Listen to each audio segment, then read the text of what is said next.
Türkmen atavağı harbi demokrasiya bilen yaşap ýörenler. Öýler hanam saylaýarlar, sultanam saylaýarlar. Şoňa da göni ýüzde egri oturup dogry gurlaşyp bilýän millet Türkmen. O wagt bolsa Türkmeni gul etdiler. Bular näme? Ilki bilen kanun öňe sürýär. Birinjilik derejesi nämede? Kanunnamy ya halkın hak hukukunamy? Kanun niýlen näme üçin döredilýär? İnsanyň hak hukukyny gorumak üçinmi? Ya da kanuna dayanıp insany öz halkyny, milletini gul etmek üçin? Ine birinji mesele. Şu mesele çözülmese bolmaýar.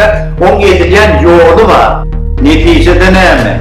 Ne iktisadiyet kanunu, ne de bu sosyal, ne de bu mirasımız var.